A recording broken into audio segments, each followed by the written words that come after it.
কি ব্যাপার? মন খারাপ করে বসে রইছো কেন? কি হয়েছে? আমাকে বলবা তো নাকি? কি কথা বলো না কেন? কি কথা বলবো? বলার মতো কোনো কথা থাকলে তো বলতাম। বলার মতো কিছু না থাকলে পেশার মতো মুখ করে বসে রইছো কেন? মিটার জামাই ফোন দিয়া টাকা চাইছে। ছেলেরে বিদেশ পাঠাইতে অনেক টাকা লাগতেছে। আমি একসাথে এত টাকা পাবো কোথায়? জামাই কি হিসাবে টাকা চাইলো বুঝলাম না তো। ছেলে যে বিদেশ যাইতেছে ওই কি জানে না? সবাই সব কিছু জানে। জানলে কি হইব? আমার কাছ থেকে যা নিতে পারে তাই তো লাভ। বুঝতেছ না কেন? সবাই এখন লাভের পেছনে দৌড়াইতেছে। এ কি কথা? একজনের কামাই দিয়ে সংসার চলে। এ বয়সে রোজগার করে সংসার চালাও, তার উপরে সবাই যদি এমনি প্যারা দেয় তা কি হয়? তুমি বুঝবা না, দুনিয়াটা এত সোজা না। নিজের ছেলে আমার কষ্ট বুঝলো না, আর পরের ছেলে আমার বুঝবো কি? এখন তাইলে কি করবা? এত টাকা তুমি পাইবা কই? চিন্তা না কইরা ঠান্ডা মাথায় ভাবো কি করা যায়। ঠান্ডা মাথায় ভাবলে আর কি হইব? টাকা তো আমার দেওয়াই লাগবো। টাকা না দিয়া তো কোনো উপায় নাই।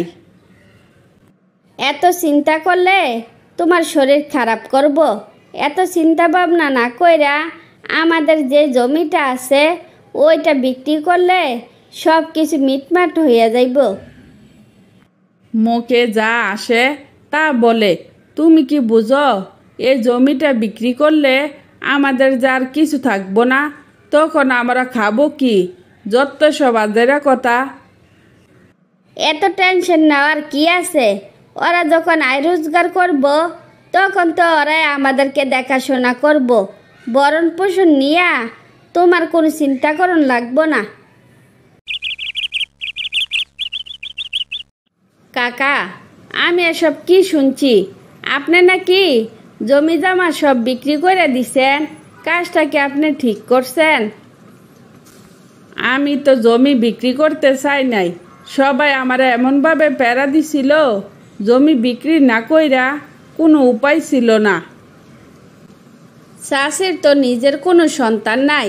আপনার যদি কিছু হইয়া যায় শাশির কি হইব? ওনারে কে দেখাশোনা করব? ওনার জন্য কি কিছু রাখার দরকার ছিল না? আমি তো জমি বিক্রি করতে চাই নাই। তোমার শাশি আমার জোর করলো, বলল ছেলে মেয়েরা নাকি আমাদের দেখাশোনা করব। আপন মায়ের কে খোঁজখবর রাখে না, আর আপনার ছেলে তো এমনিতে গাড়তেরা, হে রাখবো সৎ মায়ের খোঁজখবর? তোমার শাশি তো ওরারে নিজের সন্তানের মতো করে লালন পালন করছে, কিন্তু ওরা তো আপন মায়ের মতো দেখে না। এখানে তো আসল সমস্যা। যাই করেন না কেন, চাষির জন্য কিছু একটা কইরেন। আর কোনো সমস্যায় পড়লে আমারে জানাইয়েন।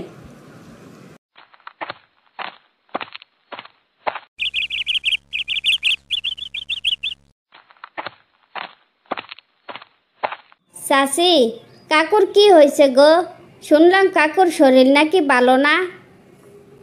তোমার কাকুর পা ভাঙ্গা গেছে, 15 দিন হইয়া গেল, এখনো ভালো হওয়ার কোনো নমুনে নাই। ডাক্তার বলছে ভালো হইতে অনেক দিন সময় লাগবো।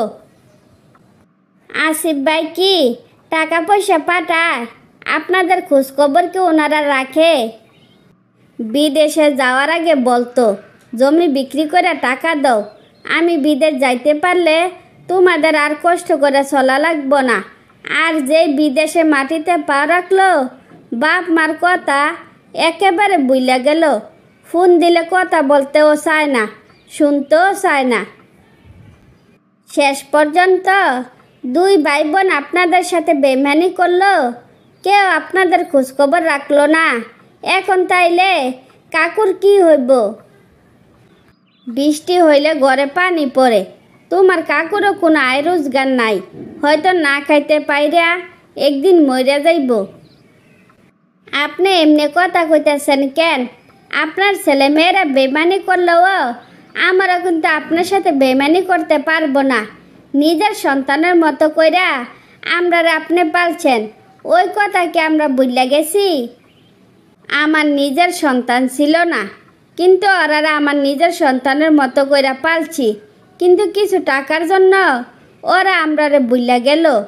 একটা বারের জন্য কেউ আমাদের খোঁজখবর রাখলো না। আমরা এখনো বেঁচে আছি।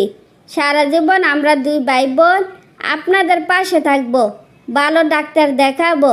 দেখবেন কাকু খুব শীঘ্র সুস্থ হয়ে উঠব। আজকে থেকে আমরা আপনাদের ছেলে মেয়ে।